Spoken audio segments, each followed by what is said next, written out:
Bienvenue dans ton podcast Chrétienne épanouie. Je m'appelle Johanna et je suis la créatrice d'Elpis, un ministère ayant pour but d'aider les femmes à devenir les bâtisseuses que Dieu a créées. Tu es appelée à bâtir ta maison et à être une lumière pour ton monde. Alors ici on parle de tout ce qui concerne la vie d'une femme, disciple de Jésus.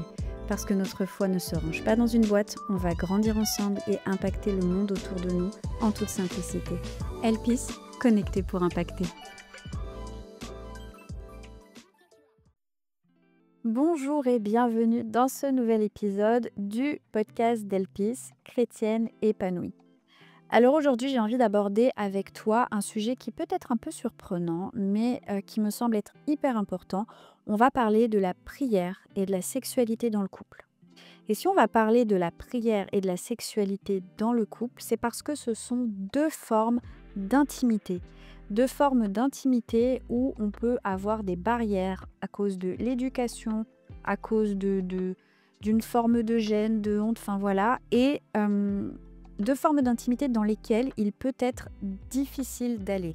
Et on ne va pas se mentir, l'ennemi de nos âmes veut absolument combattre l'intimité dans le couple parce qu'un couple qui est uni dans sa sexualité, un couple qui est uni dans la prière, c'est un couple qui a une forme d'épanouissement, qui a une solidité qui est très difficile à combattre. Donc voilà, la prière et la sexualité, ce sont deux dimensions spirituelles et physiques qui sont des piliers inséparables de l'unité conjugale. Ce sont les deux faces d'une même pièce. C'est-à-dire que si je te parle d'intimité dans le couple, tu as une face, c'est la prière, tu as une face, c'est la sexualité. Pourquoi ? Parce que y a une unité physique et il y a une unité spirituelle, émotionnelle, psychologique au travers de la prière. Et malheureusement, ce sont des dimensions alors qui peuvent être négligées, c'est-à-dire que je me suis rendu compte, ce qui fait aussi que je fais ce podcast aujourd'hui, qu'il y avait quand même pas mal de couples qui avaient des difficultés au niveau de leur sexualité. En ouvrant un peu le sujet parfois, où il y a des amis qui ouvrent un petit peu le sujet, qui posent des questions, on se rend compte qu'en fait, ok, dans ce couple-là, ça a été compliqué, ou c'est encore compliqué, ou alors ça a été difficile à mettre en marche. Il aura fallu plusieurs années pour que madame apprécie d'aller dans l'intimité avec son mari, ou alors pour que chacun comprenne le rythme de l'autre. Autant on va avoir des milieux chrétiens où de plus en plus on va parler de ce genre de choses et on va enlever toute la notion de honte et de tabou qu'il y a autour de la sexualité, autant il y a encore beaucoup de milieux où c'est absolument pas enseigné. Et puis c'est un peu, tu vas à l'hôtel, tu vas à la mairie, tu fais tout le côté administratif et religieux / spirituel. Puis au moment de se retrouver dans l'intimité, en fin de compte, c'est pas si simple que ça. Et l'autre chose, c'est que je me suis rendu compte qu'il y a quand même pas mal de couples qui ne prient pas ensemble. Et ça m'a étonnée, et en fin de compte, si je dois être totalement honnête avec toi et honnête avec moi-même, en vrai, avec mon mari, on n'a pas prié ensemble pendant longtemps, ou alors c'était très sporadique, c'était on a une décision à prendre, on prend un temps de prière. Et on est devenu très intentionnel là-dessus, de dire non, il faut qu'on prie ensemble, on a besoin de cette unité. Et on s'est rendu compte que l'unité dans la prière avait des répercussions sur notre unité tout court en tant que couple. Parce qu'il y a une accroche émotionnelle et spirituelle qui se fait dans les temps de prière, qui forcément a des répercussions dans ton intimité, mais aussi dans ton quotidien, dans ta communication, dans ta manière de parler, parce qu'il y a ce socle émotionnel et spirituel. Et je relie vraiment l'aspect émotionnel, parce que, comme on va le voir un peu plus tard, il y a vraiment cette notion de dépouillement. On peut voir vraiment dans la Bible que l'intimité physique, on a quand même tout un livre qui s'appelle le Cantique des Cantiques, qui est dédié uniquement à la sexualité. Alors on peut chercher plein de symboliques religieuses dedans, et il y en a qui le font. Je pense que si on lit le livre et qu'on est honnête avec soi-même, c'est un livre qui parle de sexualité. Et c'est pas un hasard s'il est dans la Bible, parce que je crois que Dieu a créé le corps de l'homme et le corps de la femme avec la possibilité d'apprécier l'intimité physique, d'apprécier la relation sexuelle. Et s'il l'a fait, tout ce que Dieu fait est parfait, tout don parfait vient d'en haut. Donc s'il l'a fait, c'est que c'est bon et que c'est parfait. Donc s'il y a encore des choses, encore une notion de honte, de saleté ou de oh ça va, c'est pas si important ça, que c'est que la sexualité, c'est dommage parce que je suis pas sûre que ce soit comme ça dans le cœur de Dieu. De même, c'est pas grave si tu pries pas avec ton mari, du moment que toi tu as ton temps de prière et que lui aussi, on sait que de toute façon on s'aime et on sait qu'on prie chacun de notre côté. C'est dommage de se priver de cette forme d'intimité. C'est hyper important de pouvoir se mettre à nu l'un devant l'autre. Scientifiquement parlant, on sait aujourd'hui, il y a des gens qui se sont intéressés à ces sujets-là, on sait aujourd'hui que ça contribue à l'épanouissement du couple. Et je crois que le podcast C'est Chrétienne épanouie, tout ce qui va contribuer à ton épanouissement, c'est aussi ce qui va faire que tu vas rayonner d'une manière qui est différente et que du coup, tu vas être malgré toi un témoignage de OK, je suis heureuse dans ma vie spirituelle, je suis épanouie, je suis prospère dans ce que Dieu m'a confié, dans ce que Dieu m'a donné.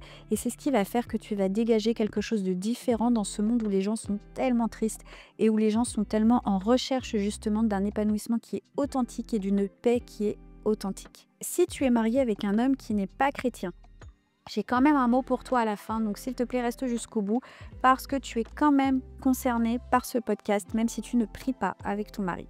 On va parler maintenant du fondement biblique de ce que j'avance là, et c'est simple, il ne faut pas avoir lu une grande partie de sa Bible pour le comprendre, c'est dès le début. On a dans Genèse au chapitre 2, donc c'est vraiment le tout début, verset 24. C'est pourquoi l'homme quittera son père et sa mère et s'attachera à sa femme et ils deviendront une seule chair. L'homme et la femme étaient tous les deux nus et ils n'en avaient pas honte.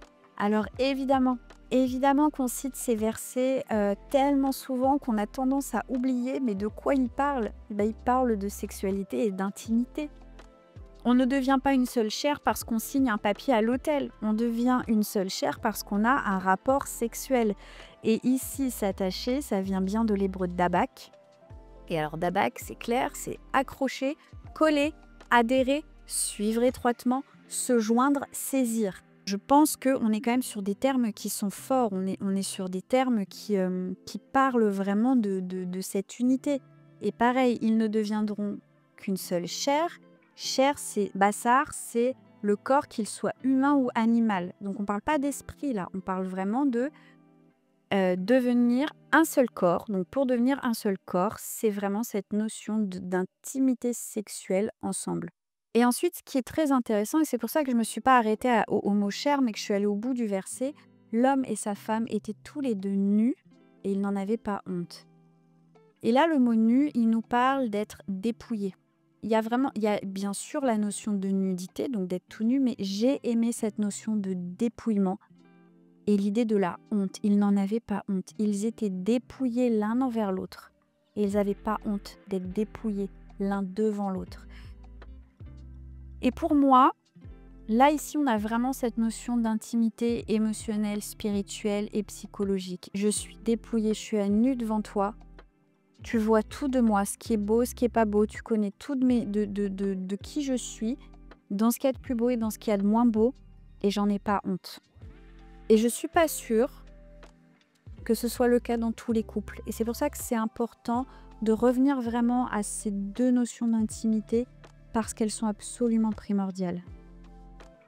L'idée donc de Genèse 2, 24, c'est bien de parler de la volonté pour Dieu que l'homme et la femme, en tant que couple marié, soient entièrement l'un à l'autre, à tel point qu'ils ne font qu'une seule chair, ils ne font qu'un, ils ont vraiment cette intimité sexuelle, et qu'ils n'ont pas honte d'être dépouillés, mis à nu, l'un devant l'autre. Donc là, on est vraiment sur l'intimité émotionnelle, spirituelle. Et donc, c'est une unité qui est autant physique qu'une unité qui est spirituelle. Et malheureusement, on a tendance, dans un enseignement qui peut être religieux ou dans une histoire aussi qui est marquée par par un christianisme qui est fort et qui est basé sur la honte en fait, hein. Tu te convertis parce que tu as peur, tu vis dans la honte de ton péché. Finalement, l'idée de la rédemption, de la paix, tout ça, malheureusement, ça n'a pas été trop enseigné pendant longtemps. Et donc, dans cette histoire empreinte de religiosité, ben, on va séparer l'intimité physique de l'intimité émotionnelle. Sauf que ça n'a jamais été la volonté de Dieu. Quand on pense à tout ce qui touche à la vie de foi, à Dieu, on va avoir tendance à mettre ce qui est spirituel dans une boîte et puis mettre ce qui est naturel dans l'autre. Peut-être un peu comme c'est trivial, pas intéressant, enfin bref. Mais moi, je le dis tout le temps et je vais le redire encore ici. Ta spiritualité, elle transcende chaque aspect de ta vie. Élever ses enfants, c'est spirituel. Passer du temps avec son mari dans l'intimité, c'est spirituel. S'occuper de sa maison, c'est spirituel. Prendre le temps de s'arrêter pour prendre des nouvelles d'une manière sincère et authentique de quelqu'un, c'est profondément spirituel. Tes relations aux autres peuvent être profondément spirituelles sans que tu ne sortes des versets bibliques et des grâces de Dieu à tout va. En fait, il faut vraiment comprendre que nous sommes des êtres spirituels, nous avons une identité qui est spirituelle, donc forcément notre spiritualité transcende chaque aspect de notre vie. Et l'idée de vouloir séparer le naturel du spirituel, c'est la naissance de beaucoup de problèmes. Ensuite, on a dans 1 Corinthiens 7 au verset 5, l'apôtre Paul qui nous dit « Ne vous privez pas l'un de l'autre si ce n'est d'un commun accord. » Donc on n'est pas sans avoir de souffrance là-dedans. Pour un temps, afin de vous consacrer au jeûne et à la prière, puis retourner ensemble de peur que l'ennemi ne vous tente à cause de votre manque de maîtrise. Et en fait, je vais même dire autre chose. Finalement, le manque de maîtrise, tout le monde n'a pas ce point faible-là. C'est possible qu'il existe, enfin voilà, mais tout le monde ne l'a pas. Mais en fait, c'est une unité en moins. Tout simplement. C'est comme, il y a un nœud quelque part, et puis en fait, le nœud est de plus en plus lâche. Parce qu'on se prive l'un de l'autre. Donc là, on a quand même quelque chose qui est explicite.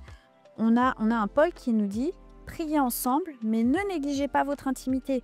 Consacrez-vous à la prière pour un temps, mettez-vous d'accord là-dessus, ça veut dire on en parle. Si ce n'est d'un commun accord, on se met d'accord, on parle de notre sexualité, on parle de notre vie de prière ensemble.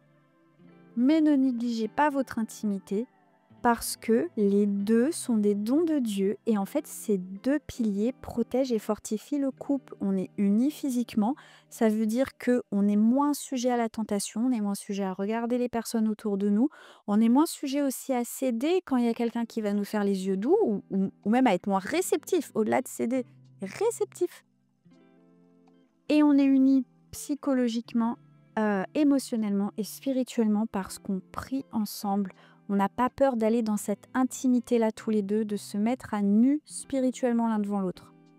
Et ensuite, on a Ecclésiaste, ça c'est un verset qui est trop beau, Ecclésiaste chapitre 4 au verset 12 qui dit « Le fil à 3 cordes ne rompt pas facilement ». Le couple, c'est une corde à 2 brins. Et lorsque Dieu est au centre, ça devient une corde à 3 brins qui est solide et qui est durable. Maintenant, on va parler un peu des confirmations scientifiques. Alors, je vais pas dire qu'il y a 1001 études et que j'ai eu du mal à choisir, à sélectionner. C'est pas le cas. Mais j'ai trouvé quelques études qui sont vraiment intéressantes. Et notamment, on a un chercheur qui s'appelle Harold Koenig qui a écrit The Handbook of Religion and Health. Et dans ce livre, il a montré avec son équipe, parce qu'il n'est pas tout seul, que les couples qui prient ensemble régulièrement, ils connaissent moins de conflits, plus de cohésion et une meilleure gestion du stress. Je ne sais pas pour vous, mais moi je me dis que quand même, j'ai bien envie d'avoir moins de conflits, plus de cohésion et une meilleure gestion du stress aussi dans ma maison, parce que je vais prendre le temps de prier avec mon mari. Enfin, je me dis quand même, c'est dommage de ne pas saisir ça. Donc en fait, ce qui est relevé, c'est que la prière, elle va aller créer un climat de confiance, qu'elle va développer l'écoute et Et quelque part, on va aussi on se met ensemble en prière, on est partenaires. On n'est pas là pour oui, mais lui il pense ça et moi je pense ça et en fait on n'est pas d'accord, on va pas dans la même direction. Non, on se met ensemble pour prier ensemble pour notre couple, pour nos finances, pour l'éducation de nos enfants, pour, pour notre job, pour les difficultés qu'on rencontre. Et puis en fait ça assouplit le cœur, ça permet aussi de dire je te demande pardon, je demande pardon à Dieu pour ça et je te demande pardon à toi pour ça et j'aimerais progresser là-dedans. Alors concrètement, comment est-ce qu'on va vivre cela? Déjà, là, vraiment la première chose que je veux te dire, si tu veux vivre ça avec ton mari, il faut que vous en parliez. Il faut que tu lui dises, écoute, j'aimerais qu'on prie ensemble. Et s'il te plaît, ne lui dis pas, je voudrais qu'on prie ensemble, mais de toute façon, toi, tu veux jamais. Ça ne sert à rien. Tout ce qui est passif-agressif, les petites piques mises à droite à gauche pour faire comprendre qu'on a un besoin qui n'est pas rencontré, ça ne fonctionne pas. Bref, les hommes, ils aiment bien qu'on leur dise les choses simplement. Donc, allez le voir et lui dire, écoute, tu fais quoi là? Est-ce que ça te dit qu'on prie ensemble? Je veux dire, à un moment où il regarde, il est en train de scroller ou il est en train de faire un truc qui n'aura pas un retentissement de dingue dans l'éternité. Je pense qu'on peut se permettre d'aller demander simplement, écoute, j'aimerais qu'on prie ensemble. Est-ce que c'est possible?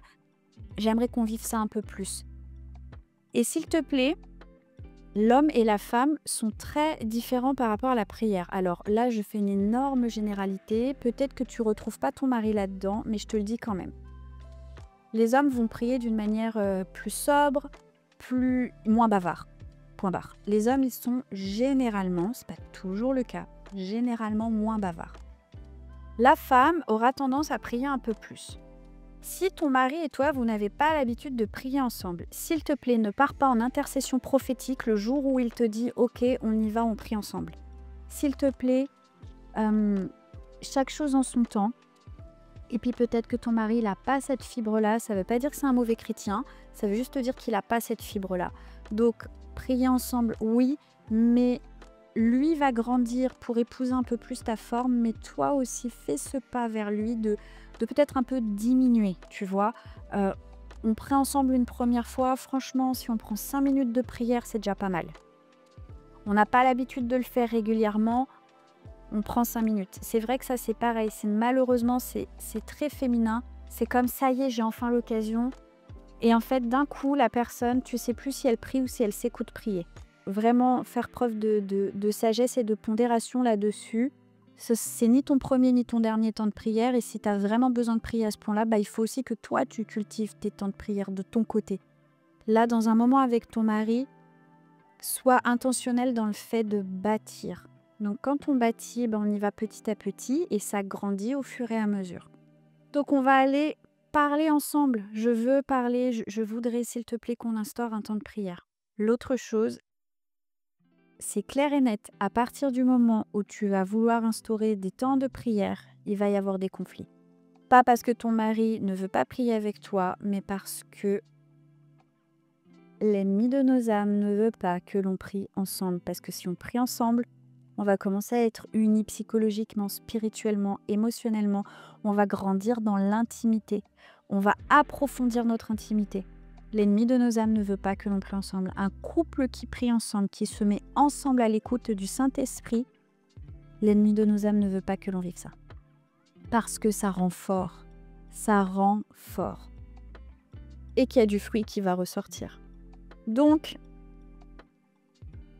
il faut que tu sois potentiellement prête à... Ou alors ça se trouve même, tu l'as déjà rencontré plein de fois et tu te dis, mais je comprends pas. À chaque fois que je veux qu'on prie ensemble, on se dispute. Oui, ça m'est arrivé plein de fois où on se dit qu'on va prier ensemble et d'un coup, il y a une tension qui apparaît dans la maison, on ne sait pas d'où ça vient. Et plein de fois, j'ai dû ronger mon frein et me dire, Jo, en fait là, vous allez prier, c'est normal qu'il y ait des tensions dans la maison. Et je suis sûre que lui s'est déjà fait la réflexion aussi. Donc, en fait, c'est limite, on lutte, on va contre notre chair, quoi. On aimerait ne pas du tout prier ensemble parce que là, on est énervé l'un après l'autre. Mais non, justement, on va y aller, on va se donner la main et on va prier ensemble parce que justement, là, il y a un enjeu. L'unité dans le couple, l'unité dans la famille, c'est le cœur de Dieu. Il y a un enjeu spirituel. Ensuite, évidemment, on ne va pas négliger l'intimité physique. Paul dit bien, ne vous privez pas l'un de l'autre. Donc, Je pense qu'il faut revenir aussi sur la notion que la sexualité, c'est pas un tabou, mais que c'est une bénédiction. Et pareil, on peut en parler ensemble. On peut se le dire. Et je crois que n'oubliez pas la volonté de Dieu. L'homme et la femme étaient tous les deux nus et ils n'en avaient pas honte. Parler de sa sexualité, c'est une forme de dépouillement qui est vraiment intense là. Et pourtant, je crois que c'est aussi une intimité, une connexion. Oser parler de ces choses-là, oser parler de sa vie de prière, oser parler de sa sexualité dans le couple, c'est une porte ouverte justement pour grandir dans cette intimité.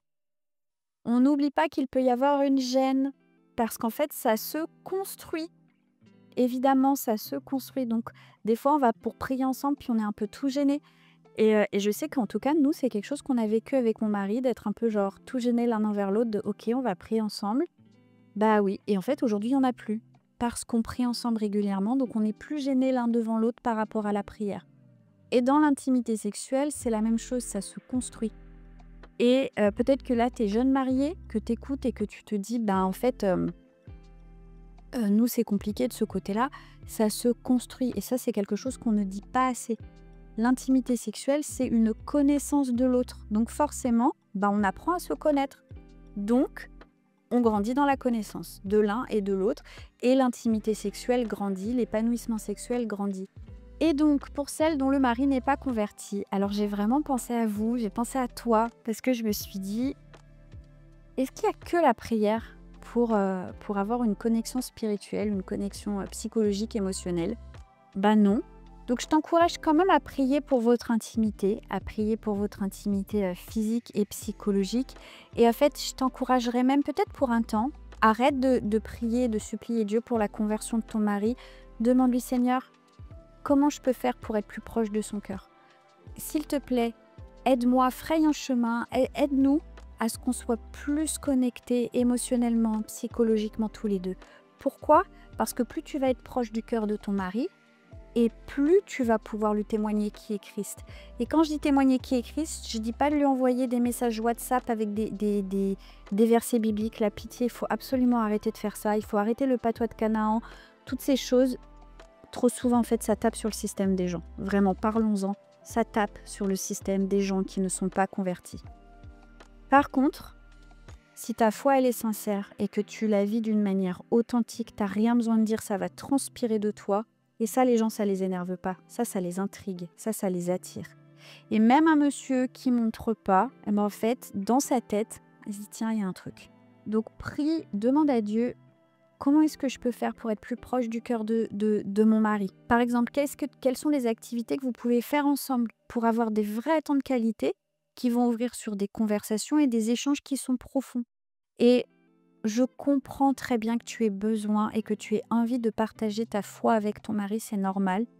Mais peut-être qu'il y a d'autres chemins à explorer pour que vous ayez vraiment cette intimité psychologique, que vous ayez cette intimité émotionnelle, que vous ayez une connexion qui soit forte et qui peut aussi, à terme, déboucher sur la conversion de ton mari parce qu'en fait, ce sera passé d'abord par « je t'aime comme Jésus aime ». Le témoignage le plus puissant, c'est « je t'aime comme Jésus aime ». Je suis les pieds et les mains de Jésus dans ma maison, pour mon mari, pour mes enfants. C'est ça le témoignage le plus puissant. Et ça, c'est valable même pour les femmes qui sont chrétiennes, avec des maris chrétiens d'ailleurs. En conclusion, la prière et la sexualité sont deux dons divins qui renforcent le mariage.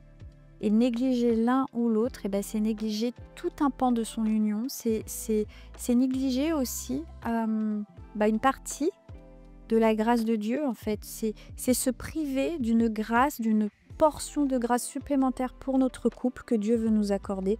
Donc c'est un petit peu dommage. Je vais te laisser avec une question pour cette semaine. Dans ton couple, ces deux langages, prière et intimité, est-ce qu'ils sont équilibrés? Ou est-ce qu'il y en a un qui prend toute la place au détriment de l'autre? Et j'ai encore une petite pensée pour mes sœurs qui sont chrétiennes. Ne t'enferme pas dans ta salle de prière pendant des heures, pendant que ton mari attend patiemment de pouvoir passer du temps avec toi. S'il te plaît, va avec ton mari. Et je parle pas d'intimité physique là. Je te parle de va avec ton mari, va nourrir ton couple, va passer des temps de qualité avec ton mari parce qu'il t'aime et qu'il attend que tu passes du temps avec lui exactement comme Jésus attend qu'on se tourne vers lui pour passer des temps simples avec lui. Ok? Je te repose la question de ces deux langages, prière et intimité.